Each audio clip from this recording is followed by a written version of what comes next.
Bienvenue sur Esprit Zen Audio. Il existe un moment dans la vie de chaque être humain où le silence devient insupportable.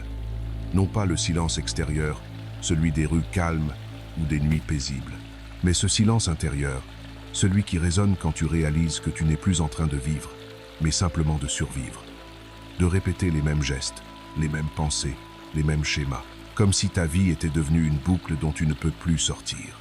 Tu ouvres les yeux un matin, et quelque chose en toi refuse de continuer ainsi. Ce n'est pas une pensée claire, pas encore. C'est une sensation diffuse, un malaise que tu ne peux plus ignorer. Tu regardes autour de toi, la même chambre, le même plafond, les mêmes habitudes qui t'attendent. Et tu te demandes, est-ce vraiment ça, ma vie? Cette question n'est pas anodine. Elle est le début de tout, parce qu'elle signifie que quelque chose en toi s'est réveillé. Une part de toi qui refuse de se contenter de l'ordinaire, qui aspire à quelque chose de plus grand, de plus vrai, de plus vivant. Cette part, elle a toujours été là, mais tu l'avais mise en sourdine, étouffée sous les obligations, les peurs, les « il faut que », les « je dois ». Nous vivons dans une société qui nous a appris à attendre. Attendre l'autorisation, attendre le bon moment, attendre que les conditions soient parfaites. On nous a dit « sois raisonnable, sois prudent, ne prends pas de risques ». Et petit à petit, nous avons intériorisé ces voix. Elles sont devenues nos propres pensées. Nous avons appris à nous méfier de nos élans, à douter de nos intuitions, à remettre à demain ce que notre cœur nous crie de faire aujourd'hui. Chapitre 1. L'illusion du temps parfait. Regarde autour de toi. Combien de personnes connais-tu qui vivent dans l'attente? Ils attendent le lundi pour commencer leur régime, le 1er janvier pour changer de vie, la retraite pour voyager, le bon moment pour oser, comme si le calendrier avait un pouvoir magique, comme si une date particulière pouvait transformer qui nous sommes. Cette attente n'est pas innocente. Elle est une stratégie inconsciente de protection, parce que tant que nous attendons, nous n'avons pas à affronter la réalité. Nous n'avons pas à tester nos capacités, à risquer l'échec, à sortir de notre zone de confort. L'attente nous maintient dans un entre-deux où tout reste possible, parce que rien n'est tenté. C'est une forme de paralysie douce. Elle ne fait pas mal, elle n'est pas violente. Au contraire, elle est rassurante. Elle nous permet de rêver sans agir, de fantasmer sans risquer, de nous projeter dans un futur idéalisé sans avoir à transformer notre présent. Mais voici la vérité brutale que personne ne veut entendre. Ce moment parfait que tu attends n'existe pas. Il n'existera jamais, parce que les conditions ne seront jamais idéales. Il y aura toujours une raison d'attendre encore un peu, un obstacle de plus, une incertitude supplémentaire, une peur nouvelle. Le moment parfait, c'est un mirage. Plus tu avances vers lui, plus il recule. C'est une excuse élégante, une prison dorée dans laquelle nous nous enfermons volontairement. Et le plus tragique, c'est que nous le faisons en croyant nous protéger, alors qu'en réalité, nous nous privons de vivre. Pense à toutes les fois où tu as dit « plus tard quand j'aurai plus de temps, plus tard quand j'aurai plus d'argent, plus tard quand les enfants seront grands, plus tard quand j'aurai plus confiance en moi ». Et pendant ce temps, ta vie passe. Les jours s'accumulent, les années défilent, et ce « plus tard » ne vient jamais, parce que « plus tard » n'est pas un moment sur le calendrier. C'est un état d'esprit. C'est la décision de ne pas décider, l'action de ne pas agir. C'est une façon élégante de dire « je ne suis pas prêt à payer le prix du changement ». Chapitre 2. Le mythe de la préparation parfaite. Tu te dis peu, être, mais je dois me préparer. Je ne peux pas me lancer sans savoir ce que je fais. Et tu as raison. La préparation est importante, mais il y a une différence fondamentale entre se préparer et se cacher derrière la préparation. Combien de formations as-tu suivies sans jamais appliquer ce que tu as appris? Combien de livres as-tu lus sans jamais passer à l'action? Combien de plans as-tu échafaudés qui sont restés dans ta tête? La préparation peut devenir une procrastination sophistiquée, une façon de se donner l'illusion du progrès sans prendre de risques réels. Il y a une loi universelle que peu de gens comprennent. On n'apprend pas à nager en lisant des livres sur la natation. On apprend en se jetant à l'eau. On peut étudier tous les manuels du monde, maîtriser toute la théorie, mais tant qu'on ne met pas son corps dans l'eau, on ne sait pas nager. La vie fonctionne de la même manière. Tu peux te préparer pendant des années, accumuler les connaissances, planifier chaque détail. Mais le moment où tu apprends vraiment, c'est quand tu agis. Quand tu te confrontes à la réalité, quand tu fais face à l'imprévu, quand tu découvres ce qui fonctionne et ce qui ne fonctionne pas. L'apprentissage véritable ne se fait pas dans le confort de la théorie. Il se fait dans l'inconfort de la pratique, dans l'erreur, dans l'ajustement, dans la répétition. C'est en tombant qu'on apprend à marcher. C'est en se trompant qu'on apprend à réussir. Regarde les personnes qui ont réalisé de grandes choses. Crois-tu qu'elles avaient tout prévu avant de commencer? Qu'elles maîtrisaient tous les aspects avant de se lancer? Non. Elles ont commencé avec une vision imparfaite, des compétences limitées et une foule d'incertitudes. Mais elles ont commencé quand même. Ce qui les distingue, ce n'est pas qu'elles étaient plus prêtes.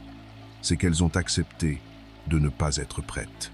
Elles ont compris que la préparation parfaite n'existe pas et que le meilleur moment pour commencer, c'est maintenant, avec ce qu'on a. Il y a une sagesse profonde dans cette acceptation de l'imperfection. C'est reconnaître que nous sommes des êtres en devenir permanent, que nous ne serons jamais finis, jamais complets, et que c'est précisément dans cette imperfection que réside notre humanité, notre capacité d'apprentissage, notre potentiel de croissance. Chapitre 3. La nature du courage véritable. Parlons du courage. Tu crois peu être que certaines personnes sont nées courageuses et d'autres non, que c'est une qualité innée, un don que certains reçoivent à la naissance, mais c'est une illusion dangereuse. Le courage n'est pas l'absence de peur. Si tu attends de ne plus avoir peur pour agir, tu attendras toute ta vie. La peur est une constante de l'existence humaine. Elle est câblée dans notre cerveau, inscrite dans notre ADN. C'est un mécanisme de survie qui nous a permis d'évoluer en tant qu'espèce. Le courage, c'est la capacité d'agir malgré la peur. Ce n'est pas ignorer le danger. C'est choisir d'avancer même en le voyant. C'est sentir les tremblements dans tes jambes et faire un pas quand même. C'est entendre la voix du doute et parler quand même. C'est ressentir la peur de l'échec et essayer quand même. Le courage est un muscle. Et comme tout muscle, il se développe par l'exercice. Chaque fois que tu choisis l'action plutôt que la paralysie, tu renforces ce muscle. Chaque fois que tu affrontes ta peur au lieu de la fuir, tu deviens un peu plus courageux. Au début, ce sera difficile. Chaque acte de courage te demandera un effort conscient, une volonté délibérée.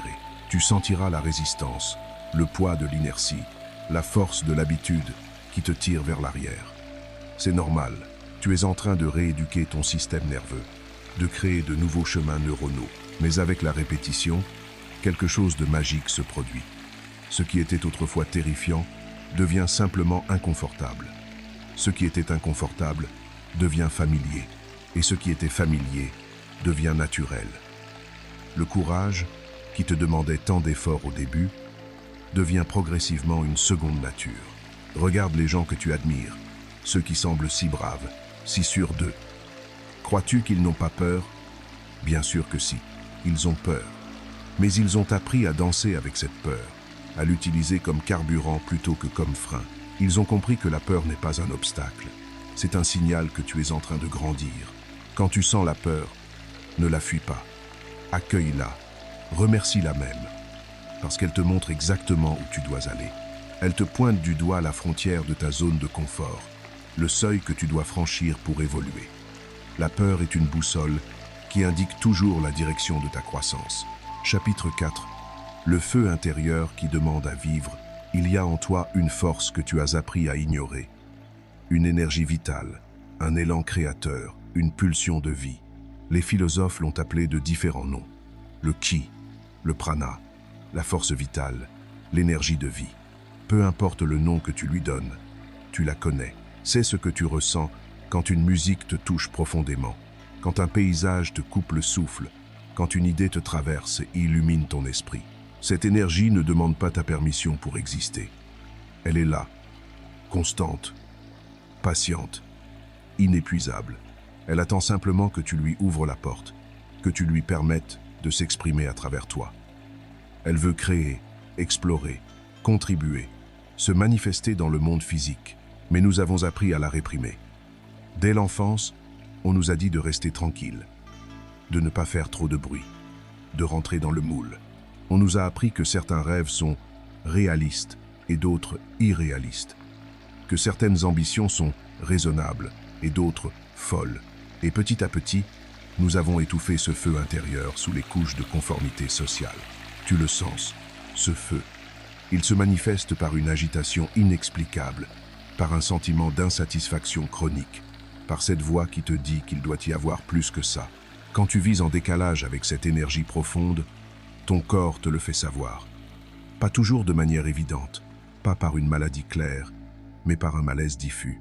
C'est cette fatigue qui n'a pas de cause médicale, cet ennui qui persiste même en vacances, cette sensation de vide que tu essaies de remplir par la consommation, le divertissement, les distractions, mais rien ne fonctionne vraiment, parce que ce vide n'est pas un manque extérieur, c'est un appel intérieur, c'est ton âme qui te dit « tu n'es pas aligné, tu ne vis pas selon ta vérité, tu ne laisses pas s'exprimer ce que tu es venu manifester dans ce monde. » Et tant que tu ignores cet appel, le malaise persistera. Il pourra changer de forme, de symptômes, d'intensité, mais il ne disparaîtra pas. La seule façon de l'apaiser, c'est de l'honorer, d'écouter ce que ton être profond te dit, de donner de l'espace à cette énergie qui demande à vivre. Cela ne signifie pas nécessairement tout quitter du jour au lendemain. Cela signifie commencer à faire des choix qui nourrissent ton feu plutôt que de l'étouffer. Chaque fois que tu agis en accord avec ta vérité profonde, tu alimentes ce feu. Chaque fois que tu choisis l'authenticité plutôt que la conformité, tu lui donnes de l'oxygène. Et progressivement, ce qui était une petite flamme vacillante devient un brasier qui éclaire ton chemin et réchauffe tous ceux qui t'entourent. Chapitre 5. La magie du premier pas. Le plus grand obstacle sur le chemin de la transformation n'est pas la distance à parcourir. C'est le premier centimètre. C'est ce moment où tu passes de l'immobilité au mouvement, de la réflexion à l'action, de l'intention à la réalisation. Pourquoi est-ce si difficile? Parce que nous donnons au premier pas une importance démesurée. Nous pensons qu'il doit être parfait, significatif, impressionnant. Nous attendons d'avoir une vision claire de tout le parcours avant de bouger. Mais c'est une erreur fondamentale. Le premier pas n'a pas besoin d'être grand. Il peut être minuscule, ridiculement petit même. Ouvrir un document vierge et écrire une phrase. Mettre tes chaussures de sport. Décrocher le téléphone. Envoyer un email. Ce sont des actes insignifiants en apparence. Mais en réalité, ils sont monumentaux. Pourquoi? Parce qu'ils brisent l'inertie. La physique nous enseigne quelque chose de fondamental. Un objet immobile nécessite beaucoup plus d'énergie pour se mettre en mouvement qu'un objet déjà en mouvement pour continuer. C'est ce qu'on appelle l'inertie. Ta vie obéit aux mêmes lois. Quand tu es immobile depuis longtemps, reprendre le mouvement demande un effort considérable. C'est comme essayer de pousser une voiture à l'arrêt. Au début, c'est extrêmement difficile. Tu pousses, et rien ne semble bouger.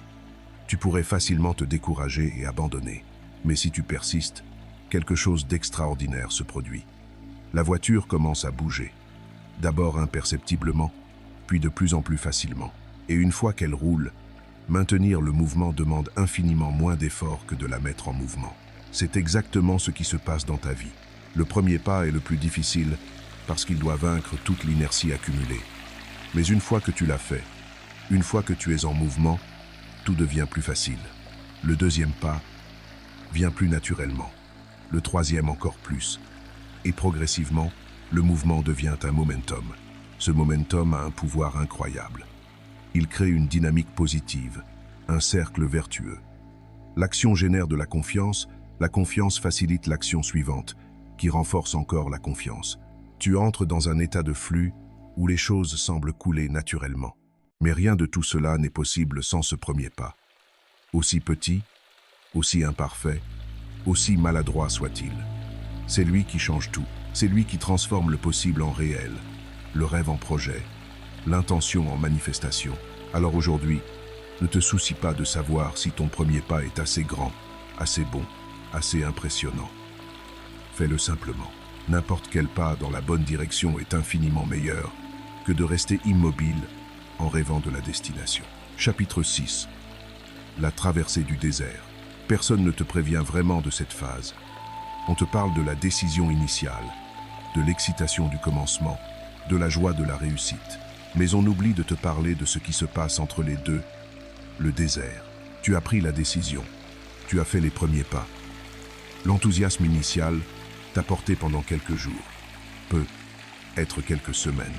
Tu te sentais invincible, motivé, convaincu que cette fois serait différente. Et puis, le désert.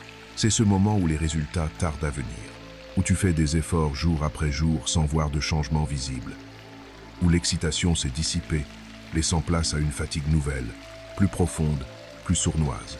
Une fatigue qui n'est pas physique mais mentale, émotionnelle, spirituelle. Tu commences à douter. Est-ce que ça vaut vraiment la peine? Est-ce que je ne me fais pas des illusions?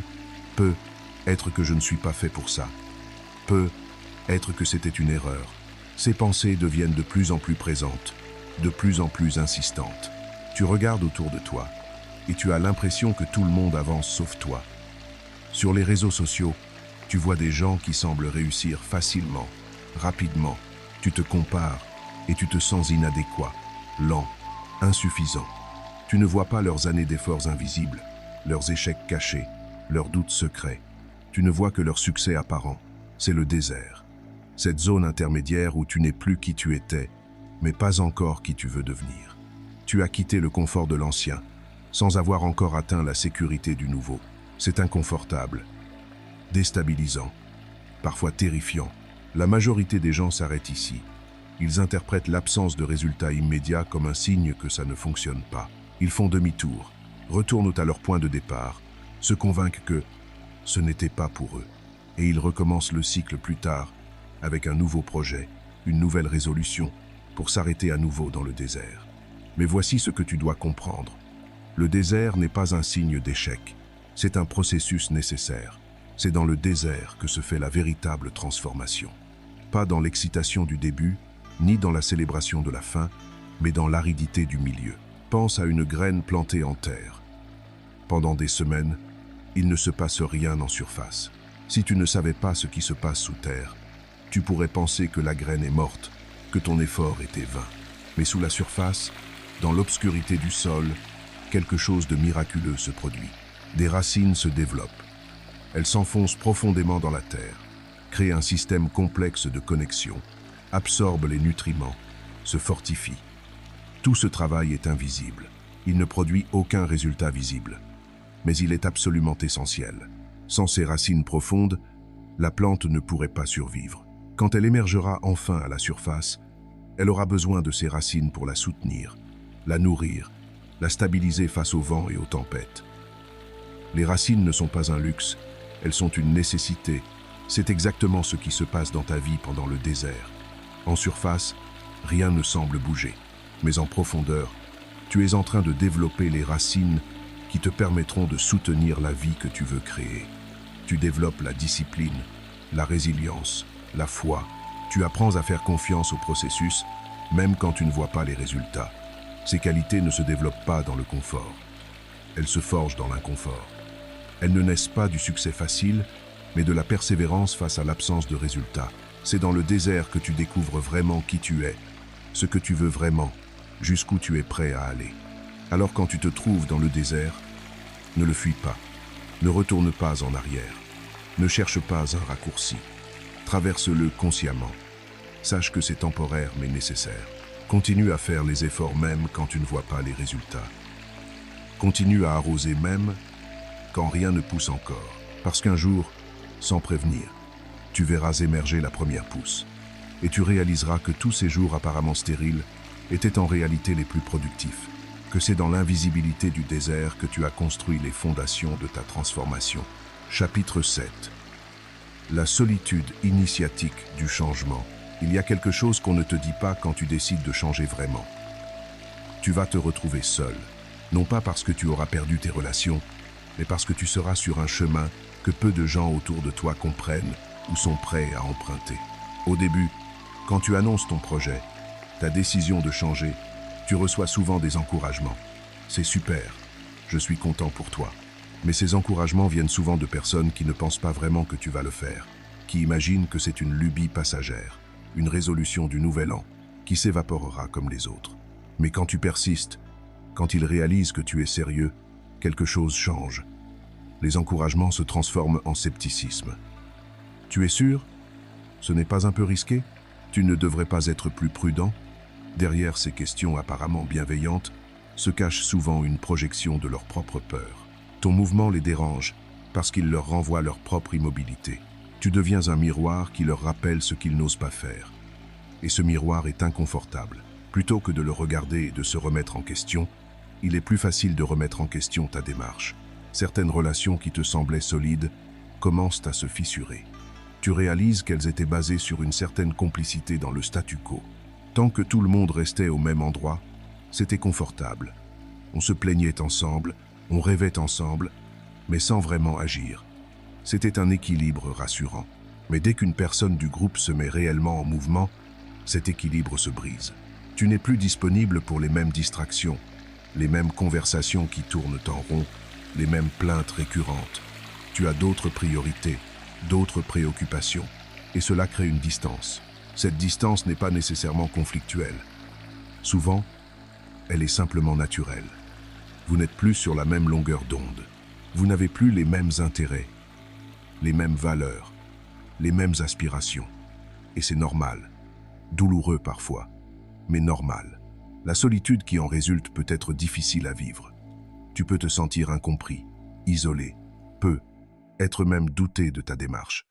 Peut être qu'ils ont raison, peut être que je fais fausse route. C'est dans ces moments que tu dois te rappeler pourquoi tu as commencé. Cette solitude n'est pas un échec relationnel. C'est une phase initiatique. Dans de nombreuses traditions spirituelles et culturelles, le changement profond nécessite une période de solitude. Le héros doit s'éloigner de sa tribu, traverser seul le désert, affronter ses démons intérieurs, avant de pouvoir revenir transformé. C'est dans cette solitude que tu découvres ta vraie force, celle qui ne dépend de personne d'autre, celle qui ne nécessite ni validation, ni encouragement, ni applaudissement. Tu apprends à te tenir debout par toi-même, à puiser dans tes propres ressources, à faire confiance à ta propre boussole intérieure. Cette solitude te permet aussi de rencontrer ton vrai toi, celui qui existe en dehors des rôles sociaux, des attentes des autres, des identités que tu as endossées pour être accepté. Quand tu es seul avec toi-même, sans distraction, sans écran, sans bruit, tu rencontres enfin qui tu es vraiment. Et c'est terrifiant au début, parce que tu découvres des parts de toi que tu avais enterrées, des peurs que tu avais évitées, des désirs que tu avais niés, des vérités que tu avais cachées. Mais c'est aussi libérateur, parce que tu réalises que tu n'as plus besoin de prétendre, de jouer un rôle, de te conformer. Avec le temps, cette solitude se transforme. Elle cesse d'être un vide pour devenir un espace de création, de réflexion, de croissance. Tu apprends à apprécier ta propre compagnie. Tu développes une relation avec toi-même, qui devient ta plus grande ressource. Et puis, quelque chose d'intéressant se produit. Quand tu es enfin à l'aise dans ta solitude, quand tu n'as plus besoin des autres pour te sentir complet, tu commences à attirer des personnes différentes. Des personnes qui sont aussi sur un chemin de transformation. Des personnes qui te comprennent sans que tu aies besoin de t'expliquer. Ces nouvelles connexions sont d'une qualité différente. Elles ne sont pas basées sur l'habitude ou la proximité géographique, mais sur une résonance profonde, sur des valeurs partagées, des aspirations communes, une compréhension mutuelle. Et ces relations, bien que peu, être moins nombreuses, nourrissent ton âme d'une manière que les anciennes ne le faisaient plus. La solitude du changement n'est donc pas une punition. C'est un passage, un tunnel obscur mais nécessaire. Et quand tu en émergeras, tu ne seras plus seul de la même manière. Tu auras appris à te suffire à toi-même tout en étant capable de connexions plus authentiques et profondes. Chapitre 8. La discipline comme acte d'amour envers soi. Parlons maintenant de quelque chose que notre société moderne a complètement mal compris. La discipline. On en parle comme d'une contrainte, une privation, une forme de punition que nous nous infligeons. Mais c'est une vision complètement inversée de ce qu'est vraiment la discipline. La discipline n'est pas l'ennemi de la liberté, c'est son fondement. C'est ce qui te permet de créer la vie que tu veux vraiment vivre, plutôt que de subir la vie qui t'arrive par défaut. C'est le pont entre ton intention et ta réalisation, entre qui tu es et qui tu veux devenir. Pense à un musicien virtuose. Quand tu l'écoutes jouer, tu es transporté par la fluidité, la facilité apparente, la beauté de son jeu. Tu as l'impression qu'il est libre, qu'il improvise, que la musique coule naturellement de lui.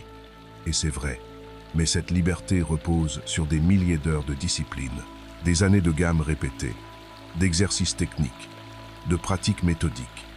Cette discipline n'a pas étouffé sa créativité, elle l'a libérée. Elle a créé les fondations solides sur lesquelles son art peut s'exprimer. Sans cette discipline, il n'y aurait pas de liberté créative, juste de l'amateurisme chaotique. C'est exactement la même chose dans ta vie. La discipline te libère. Te lever à la même heure chaque jour libère ton énergie mentale pour des décisions plus importantes. Faire de l'exercice régulièrement libère ton corps pour qu'il devienne ton allié plutôt que ton obstacle.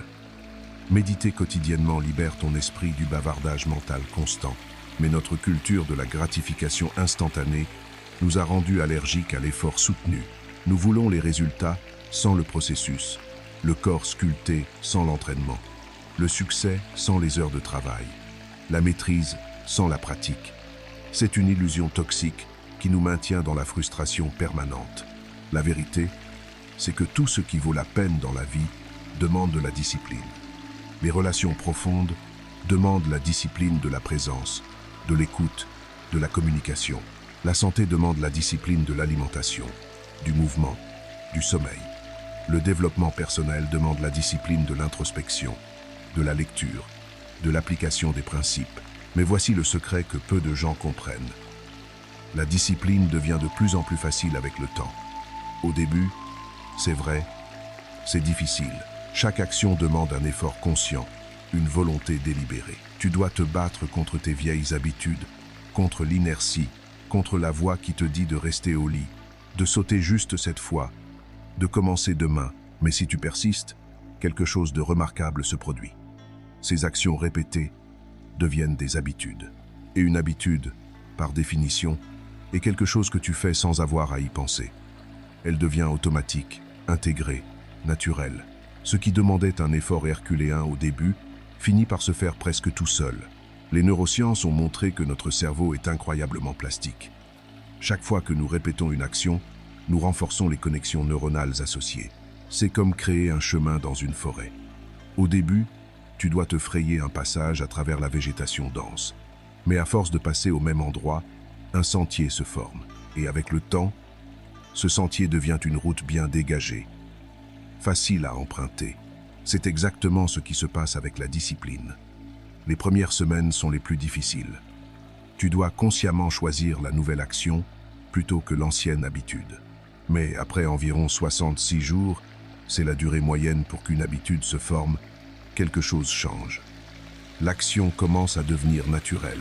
Et quand tu arrives à ce point, tu réalises quelque chose de profond. La discipline n'est pas une contrainte, c'est un acte d'amour envers toi-même. C'est te donner les moyens de vivre la vie que tu veux vraiment vivre. C'est honorer ta vision, tes aspirations, ton potentiel. Chaque fois que tu choisis la discipline plutôt que l'impulsion, tu te dis « Je vaux la peine de cet effort. Mon futur vaut la peine de ce sacrifice présent. Mes rêves valent la peine de cette persévérance. » C'est un message puissant que tu envoies à ton subconscient, qui construit progressivement une image de toi comme quelqu'un de fiable, de cohérent, de digne de confiance. Et cette image transformée que tu as de toi-même change tout. Tu commences à te voir différemment, non plus comme quelqu'un qui essaie, mais comme quelqu'un qui est. Tu passes de « j'essaie de faire de l'exercice » à « je suis quelqu'un qui fait de l'exercice ». Ce changement d'identité est plus puissant que n'importe quelle motivation externe. Chapitre 9. Les tempêtes intérieures comme initiation, il y aura des moments, et tu dois le savoir, où tout en toi se révoltera, où chaque cellule de ton être te criera d'arrêter, de revenir en arrière, d'abandonner ce chemin difficile pour la facilité de l'ancien. Ces moments ne sont pas des faiblesses, ce sont des tests. Tu te réveilleras certains matins avec un poids sur la poitrine, une voix insidieuse qui murmure À quoi bon? Regarde tout ce que tu as sacrifié. Regarde comme c'est difficile. Regarde comme les résultats tardent à venir. Peut être que tu te trompes. Peut être que ta vie d'avant n'était pas si mal.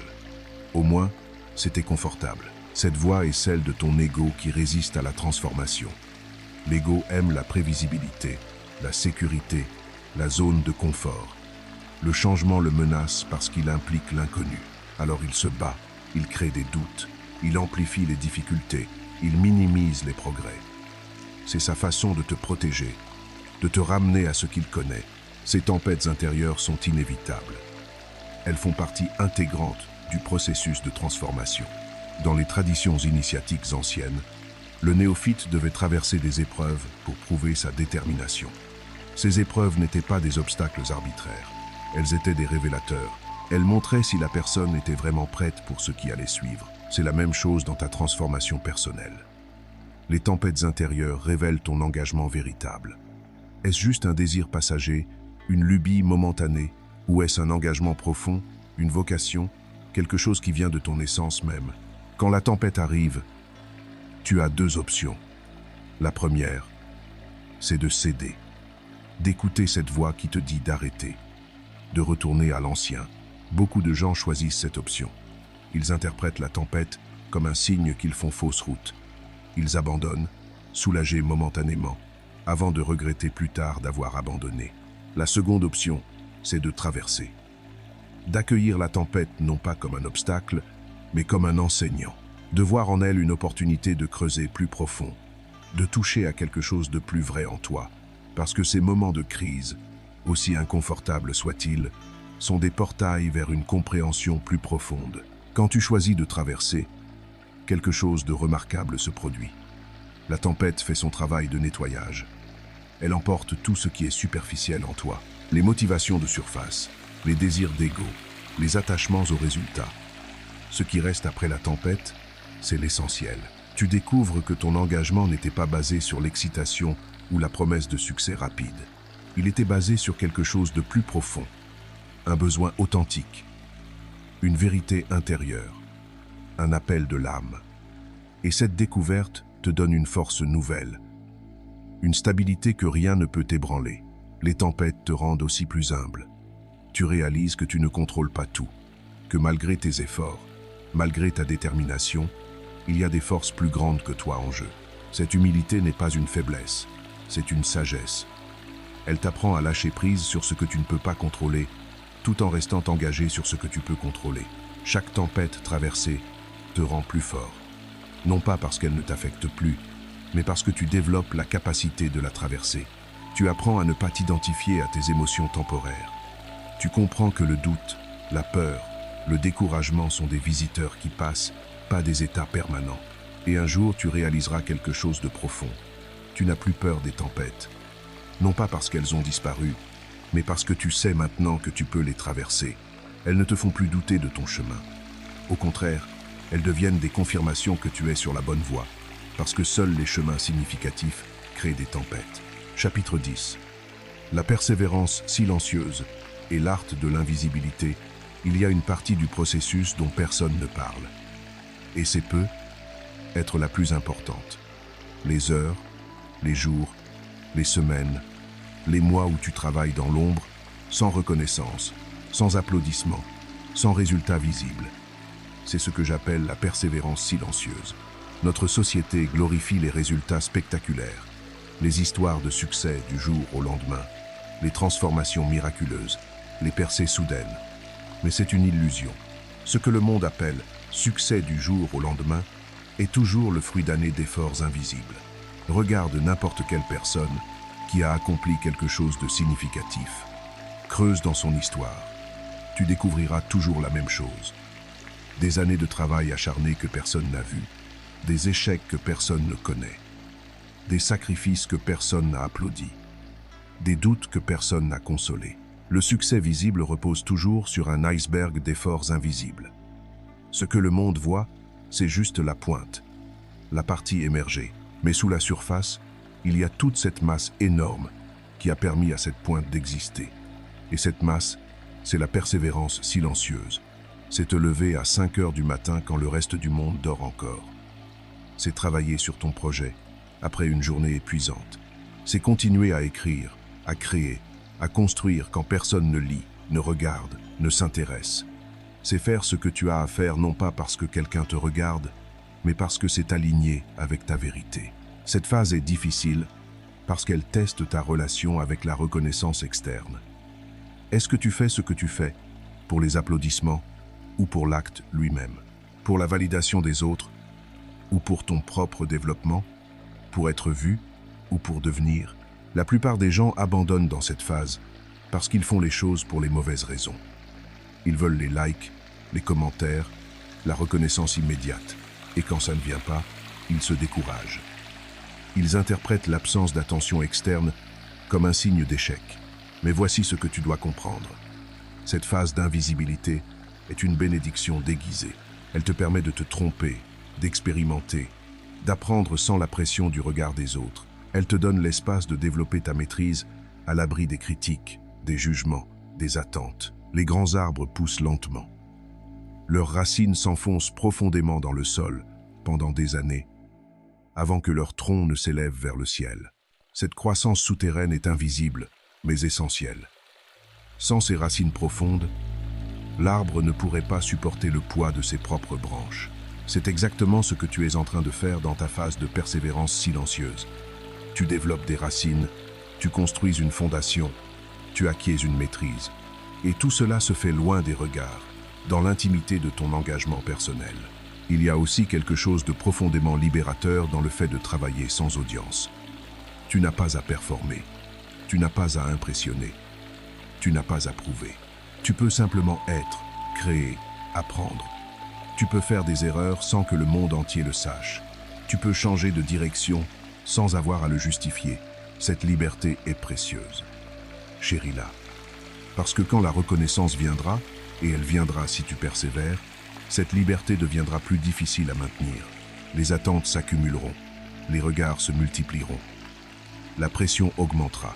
Alors profite de cette phase d'invisibilité pour développer une solidité intérieure qui ne dépendra jamais de l'attention externe. Et sache ceci, le caractère se forge dans l'obscurité. C'est dans les moments où personne ne te voit que tu découvres vraiment qui tu es, que tu développes l'intégrité, cette qualité rare de faire ce qui est juste même quand personne ne regarde. Cette intégrité deviendra ta plus grande force, ton ancrage inébranlable. Continue à travailler dans le silence. Continue à progresser dans l'ombre. Continue à construire sans attendre la reconnaissance. Parce que tu ne fais pas cela pour les autres, tu le fais pour toi, pour devenir la personne que tu es destiné à être. Et cette personne se construit loin des projecteurs, dans la dignité du travail bien fait. Chapitre 11. L'acceptation de l'imperfection comme voie de libération. Il y a un obstacle majeur sur le chemin de la transformation que nous devons aborder. Le perfectionnisme. Cette tendance à vouloir que tout soit parfait avant d'agir, à nous juger sévèrement à chaque erreur, à nous comparer constamment à un idéal impossible. Le perfectionnisme n'est pas, comme on le croit souvent, une qualité. C'est une prison, une façon sophistiquée de te saboter toi-même. Parce que si tu attends la perfection pour agir, tu n'agiras jamais. Si tu te juges impitoyablement à chaque erreur, tu n'oseras jamais prendre de risques. Si tu te compares à un idéal inatteignable, tu seras toujours déçu. Le perfectionnisme vient souvent d'une peur profonde. La peur de ne pas être assez. Pas assez bon, pas assez intelligent, pas assez talentueux, pas assez digne. Alors tu essaies de compenser en étant parfait. Si tu peux être parfait, tu seras enfin acceptable, aimable, valable. Mais c'est une quête sans fin, parce que la perfection n'existe pas. Regarde la nature. Elle n'est pas parfaite. Chaque arbre est unique, légèrement asymétrique. Chaque fleur a ses imperfections. Chaque paysage a ses irrégularités. Et pourtant, c'est précisément cette imperfection qui crée la beauté. L'uniformité parfaite serait ennuyeuse, stérile, sans vie. C'est la même chose pour toi. Tes imperfections ne sont pas des défauts à corriger. Elles sont des aspects de ton humanité, de ton unicité. Elles racontent ton histoire, tes expériences, ton parcours. Elles te rendent réel, authentique, relatable. Le problème avec le perfectionnisme, c'est qu'il t'empêche de progresser. Parce que la progression nécessite l'erreur. On ne peut pas apprendre sans se tromper. On ne peut pas grandir sans sortir de sa zone de confort. Et sortir de sa zone de confort signifie inévitablement être maladroit, imparfait, pas encore bon. Pense à un enfant qui apprend à marcher. Il tombe constamment, encore et encore. Mais il ne se juge pas. Il ne se dit pas « je suis nul en marche, je devrais abandonner ». Il se relève simplement et réessaie. C'est cette absence de jugement qui permet l'apprentissage rapide. Adultes, nous avons perdu cette capacité. Nous nous jugeons sévèrement. Nous prenons nos erreurs personnellement. Nous en faisons une question d'identité plutôt qu'une question d'apprentissage. Je me suis trompé. Devient « je suis une erreur ». Et cette confusion est toxique. Ce que tu dois comprendre, c'est que l'erreur n'est pas l'opposé du succès. Elle est une partie intégrante du succès. Chaque personne qui a réussi quelque chose de significatif a un cimetière d'erreurs derrière elle. La différence, c'est qu'elle n'a pas laissé ses erreurs définir son identité ou arrêter sa progression. Edison a fait des milliers d'essais avant de créer l'ampoule électrique. Quand on lui a demandé comment il se sentait après tant d'échecs, il a répondu qu'il n'avait pas échoué. Il avait simplement découvert des milliers de façons qui ne fonctionnaient pas. Cette redéfinition de l'échec est puissante. Tu dois développer cette même relation avec l'erreur. La voir non pas comme un échec, mais comme un feedback. Une information précieuse sur ce qui fonctionne et ce qui ne fonctionne pas. Chaque erreur est un professeur qui t'enseigne quelque chose que le succès ne pourrait pas t'apprendre. L'acceptation de l'imperfection est aussi une forme de compassion envers toi-même. C'est reconnaître que tu es humain, que tu es en apprentissage, que tu as le droit de ne pas savoir, de te tromper, d'être imparfait. Cette compassion envers toi-même ne te rend pas complaisant. Elle te rend plus résilient. Quand tu es dur avec toi-même, tu crées une résistance interne.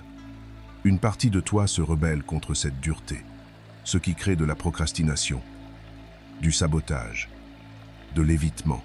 Mais quand tu es bienveillant avec toi-même, tu crées un environnement interne où la croissance peut se faire naturellement. Imagine deux jardiniers.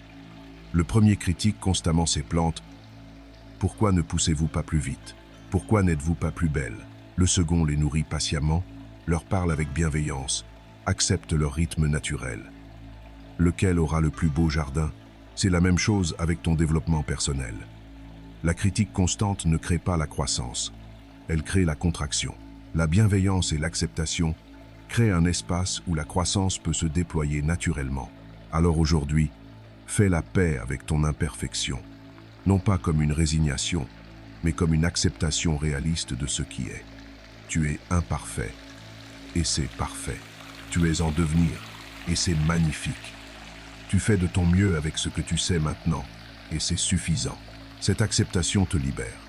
Elle te permet d'agir sans la paralysie du perfectionnisme. Elle te permet d'essayer sans la terreur de l'échec. Elle te permet d'être toi-même sans le masque de la perfection. Et ironiquement, c'est cette acceptation de l'imperfection qui te permettra d'atteindre une forme d'excellence que le perfectionnisme ne pourrait jamais t'offrir. Chapitre 12. La transformation silencieuse et l'éveil à soi-même. Et puis un jour, sans que tu saches exactement quand, sans événement marquant ni révélation spectaculaire, tu réalises que quelque chose a fondamentalement changé en toi. Ce n'est pas que tu es arrivé à destination, c'est que tu n'es plus la même personne qui a commencé le voyage. Cette transformation est silencieuse. Elle ne se produit pas dans un éclair de lumière. Elle se fait progressivement, comme l'aube qui chasse doucement la nuit. Tu ne remarques pas le moment exact où l'obscurité devient lumière, mais soudain, tu peux voir. Tu remarques que les choses qui t'angoissaient avant ne t'affectent plus de la même manière. Les opinions des autres, qui avaient tant de pouvoir sur toi, ont perdu leur emprise. Tu continues à écouter, à considérer. Mais tu ne laisses plus l'approbation externe dicter tes choix. Tu remarques que tu ne cherches plus la motivation pour faire ce que tu as à faire. L'action est devenue naturelle, intégrée. Ce qui demandait autrefois un effort herculéen se fait maintenant presque automatiquement. Non pas parce que c'est devenu facile, mais parce que tu es devenu fort. Tu remarques que ta relation avec l'échec a changé. Ce qui te terrifiait avant te semble maintenant simplement informatif. Tu peux essayer quelque chose, échouer, et le voir comme une expérience d'apprentissage plutôt que comme un jugement sur ta valeur. Tu remarques que tu ne te compares plus aux autres de la même manière. Tu peux admirer leur réussite sans te sentir diminué. Tu peux célébrer leur succès sans jalousie, parce que tu as compris que chaque chemin est unique, que la comparaison n'a pas de sens. Tu remarques que tu as développé une présence différente. Tu n'es plus constamment dans ta tête, à t'inquiéter du futur ou à ruminer le passé. Tu peux être ici, maintenant, pleinement présent à ce qui est. Cette présence change tout. Tes relations, ton travail, ta perception de la vie. Tu remarques que tes valeurs ont évolué. Ce qui te semblait important avant l'apparence, le statut, l'accumulation, a perdu de son attrait. Tu es attiré par des choses plus profondes. L'authenticité, la connexion, la contribution, la croissance. Cette transformation ne te rend pas parfait. Tu as toujours des doutes, des peurs, des moments difficiles. Mais ta relation à ces expériences a changé. Tu ne t'identifies plus à elles. Tu peux les observer, les accueillir, sans être submergé par elles. Tu as développé ce que les bouddhistes appellent l'esprit témoin. Cette capacité d'observer tes pensées et émotions sans en être prisonnier. Tu découvres aussi une paix nouvelle. Non pas la paix de l'absence de problèmes, mais la paix qui existe malgré les problèmes. Une stabilité intérieure qui ne dépend pas des circonstances externes. Cette paix vient de l'alignement. Tu vis selon ta vérité, tu honores tes valeurs, tu agis selon tes convictions. Tu réalises que tu n'as plus besoin de prouver quoi que ce soit, ni aux autres, ni à toi-même. Tu n'es plus en compétition, en lutte, en quête de validation. Tu es simplement en train d'exprimer qui tu es, de vivre ta vie, de contribuer à ta manière. Cette libération de la quête de reconnaissance est profondément libératrice. Tu peux enfin créer pour le plaisir de créer, aimer pour le plaisir d'aimer, contribuer pour le plaisir de contribuer. Sans agenda caché, sans attente de retour, sans besoin de contrôle sur le résultat. Tu développes aussi une gratitude nouvelle. Non pas une gratitude forcée, positive à tout prix, mais une reconnaissance authentique de la richesse de ta vie. Tu apprécies les petites choses, un rayon de soleil, un sourire, un moment de silence. Tu vois la magie dans l'ordinaire et tu comprends quelque chose de profond. Ce que tu cherchais à l'extérieur était en toi depuis le début. La force que tu voulais acquérir, tu l'avais déjà.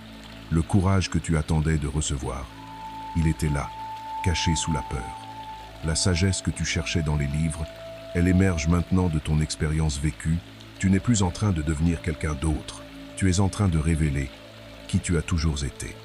De retirer les couches de conditionnement, les masques sociaux, les identités empruntées, pour découvrir ton essence véritable. Cette découverte n'est pas une destination finale, c'est un processus continu. Tu continues à évoluer, à apprendre, à grandir. Mais maintenant, tu le fais avec une conscience différente. Tu n'es plus en lutte contre toi-même. Tu es en danse avec la vie. Chapitre 13. L'action comme expression de l'âme. Finalement, tu arrives à comprendre quelque chose de fondamental. L'action n'est pas un moyen d'obtenir quelque chose. L'action est une expression de qui tu es. Quand tu agis en alignement avec ta vérité profonde, l'acte lui-même devient sacré. Tu n'agis plus par obligation. Tu n'agis plus pour prouver ta valeur. Tu n'agis plus pour obtenir l'approbation des autres. Tu agis parce que c'est ta nature d'exprimer, de créer, de contribuer. L'action devient aussi naturelle que respirer. Cette transition est subtile mais profonde. Avant, l'action demandait un effort constant. Tu devais te motiver, te pousser, te forcer. Il y avait une résistance interne, une friction entre ce que tu voulais faire et ce que tu avais envie de faire. Mais maintenant, l'action coule de source. Non pas que tout soit facile, mais que tout soit aligné. Tu fais ce que tu fais parce que ça te semble juste, nécessaire, authentique. Il n'y a plus de division intérieure, plus de guerre entre différentes parties de toi. C'est ce que les taoïstes appellent le wu-wei, l'action sans effort. Non pas l'inaction, mais l'action qui coule naturellement, qui ne force pas, qui s'adapte comme l'eau. L'eau ne lutte pas contre les obstacles, elle les contourne. Elle ne résiste pas, elle s'adapte. Et pourtant, avec le temps, l'eau peut creuser la pierre. Tu découvres cette même qualité dans ton action. Tu deviens comme l'eau, souple, adaptable, persistant sans être rigide. Tu peux changer de stratégie sans abandonner ta vision. Tu peux lâcher prise sur les détails sans renoncer à l'essentiel. Tu peux être déterminé sans être obsédé. Cette façon d'agir crée une légèreté nouvelle dans ta vie. Tu prends les choses au sérieux sans te prendre toi-même au sérieux. Tu t'engages pleinement sans t'attacher aux résultats. Tu donnes le meilleur de toi-même sans te définir par tes réussites ou échecs. Il y a aussi une synchronicité qui commence à apparaître dans ta vie. Les bonnes personnes arrivent au bon moment. Les opportunités émergent naturellement. Les solutions se présentent. Ce n'est pas de la magie, c'est de l'alignement. Quand tu es clair sur qui tu es et ce que tu veux, quand ton action est cohérente avec ta vérité, tu émets une fréquence particulière et le monde répond à cette fréquence. Les gens ressentent ton authenticité. Ils sont attirés par ta présence calme, ta confiance tranquille, ton intégrité. Tu n'as plus besoin de te vendre, de convaincre, de prouver. Tu es simplement toi. Et ceux qui résonnent avec ta fréquence viendront naturellement vers toi. Tu découvres aussi que l'action devient une forme de méditation. Quand tu es pleinement présent à ce que tu fais, quand tu t'absorbes complètement dans l'acte, il n'y a plus de séparation entre toi et l'action. Le penseur et la pensée deviennent un, le créateur et la création fusionnent. C'est dans ces moments que tu touches à quelque chose de transcendant. Tu sors du petit moi, de l'ego avec ses peurs et ses désirs, pour te connecter à quelque chose de plus vaste. Tu deviens un canal à travers lequel la vie s'exprime. Les artistes connaissent ces moments. Les athlètes les appellent « être dans la zone ». Les mystiques parlent d'état de grâce. Mais ce n'est pas réservé à une élite. C'est accessible à quiconque agit avec présence totale, avec engagement complet, avec abandon au moment. Et tu réalises que c'est ça, finalement, le but de tout ce chemin. Non pas d'arriver quelque part, mais d'être pleinement présent là où tu es. Non pas de devenir quelqu'un d'autre, mais d'être pleinement toi-même. Non pas d'acquérir quelque chose, mais de révéler ce que tu es déjà. L'action devient alors une prière, une offrande, une célébration. Tu n'agis plus pour fuir quelque chose ou pour atteindre quelque chose. Tu agis parce que c'est l'expression naturelle de ton être, parce que c'est ta façon de dire oui à la vie, de participer au grand mouvement de l'existence. Épilogue. L'appel du réveil. Nous voici arrivés au terme de ce voyage, et pourtant, ce n'est qu'un début. Les mots que tu viens d'entendre ne sont que des pointeurs. Ils pointent vers quelque chose que tu dois expérimenter par toi-même. Parce que la compréhension intellectuelle ne suffit pas. La transformation demande l'expérience.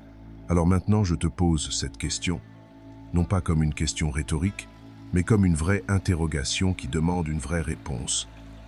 Qu'est-ce qui t'attend? Quel rêve continues-tu à reporter? Quelle conversation dois-tu avoir mais que tu évites? Quelle décision dois-tu prendre mais que tu remets à plus tard? Quelle version de ta vie gardes-tu prisonnière de tes excuses? Ferme les yeux un instant, respire profondément. Sens cette énergie en toi, cette force vitale qui pulse dans chaque cellule de ton corps. Elle est là. Elle a toujours été là. Elle attend juste que tu lui fasses confiance, que tu lui donnes la permission de s'exprimer. Cette énergie ne demande pas la perfection. Elle ne demande pas que tu aies toutes les réponses. Elle demande juste que tu fasses un pas, un seul pas. Aujourd'hui, maintenant, ce pas n'a pas besoin d'être grand. Il peut être minuscule, ridiculeusement petit même. Mais il doit être fait, parce que c'est ce pas qui brise l'inertie, qui rompt le schéma, qui initie le changement.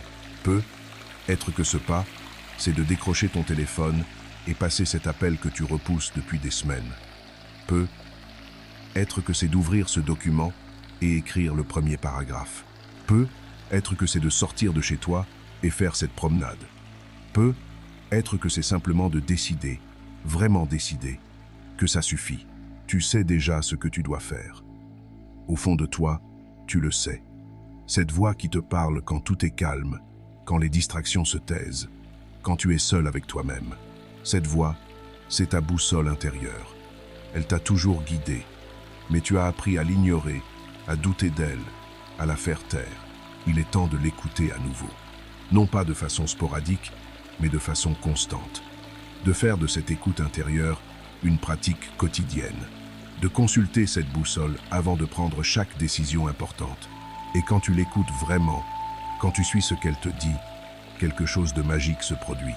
Ta vie commence à prendre un sens nouveau. Les pièces du puzzle se mettent en place. Tu réalises que tout ce que tu as vécu, même les moments les plus difficiles, t'a préparé pour maintenant. Il n'y a pas d'erreur dans ta vie. Il n'y a que des expériences qui t'ont sculpté, formé, préparé. Chaque épreuve t'a rendu plus fort. Chaque échec t'a enseigné quelque chose d'essentiel. Chaque détour t'a montré un aspect de toi-même que tu ne connaissais pas. Tu es exactement là où tu dois être. Non pas comme une destination finale, mais comme un point de départ. Ce moment, maintenant, est chargé de possibilités infinies. Tu peux choisir de le vivre comme tous les autres, dans l'automatisme, dans la répétition, dans l'attente, ou tu peux choisir d'en faire le moment où tout change, où tu dis non à la médiocrité confortable, où tu dis oui à la grandeur inconfortable, où tu choisis de vivre plutôt que de survivre. Ce choix t'appartient. Personne ne peut le faire à ta place. Personne ne peut vivre ta vie pour toi. Tes parents ne peuvent pas. Tes amis ne peuvent pas. Ton partenaire ne peut pas. C'est ta vie, ta responsabilité, ton pouvoir. Et ce pouvoir, tu l'as toujours eu. Tu ne l'as jamais perdu. Tu l'as juste oublié. Tu t'es laissé convaincre que tu étais impuissant, que les circonstances contrôlaient ta vie, que tu n'avais pas le choix. Mais tu as toujours le choix. Même quand les options semblent limitées, même quand les circonstances sont difficiles, tu as toujours le pouvoir de choisir ta réponse. C'est ce que Viktor Frankl a découvert dans les camps de concentration nazis. La dernière des libertés humaines, celle qu'on ne peut jamais t'enlever, c'est ta liberté de choisir ton attitude face aux circonstances. Ce pouvoir, reclaime-le. C'est le tien. Il a toujours été le tien. Arrête de le donner aux autres, aux circonstances, aux excuses. Reprends-le consciemment, délibérément, définitivement. Et une fois que tu l'as repris, utilise-le. Agis. Pas demain, pas lundi, pas quand tu te sentiras prêt. Maintenant, parce que le seul moment où tu peux agir, c'est celui-ci. Le futur que tu imagines ne se créera pas tout seul. Il se créera par les choix que tu fais maintenant. Chaque moment est une bifurcation. Chaque décision te mène sur un chemin différent. Et le chemin de ta plus grande vie commence ici, maintenant, avec le choix que tu fais en cet instant précis. Alors choisis. Choisis-toi. Choisis ton potentiel. Choisis ton rêve. Choisis ta vérité. Choisis ta vie. Et quand tu auras fait ce choix, quand tu auras fait ce premier pas, quelque chose en toi se réveillera. Cette partie de toi qui dormait, qui attendait, qui espérait, elle se lèvera, elle s'étirera, elle sourira, et elle dira « Enfin, enfin, tu m'as écouté. Enfin, nous pouvons commencer. C'est le moment. C'est ton moment. Ne le laisse pas passer. Ne le remets pas à plus tard. Saisis-le. Vis-le. Sois-le. La vie t'appartient. Mais seulement si tu la saisis. Merci d'avoir écouté Esprit Zen Audio. Que ce message t'accompagne sur ton chemin. Que ta lumière brille. Que ton feu ne s'éteigne jamais. Et que chaque pas que tu fais t'emmène plus près de qui tu es vraiment destiné à être. Namaste.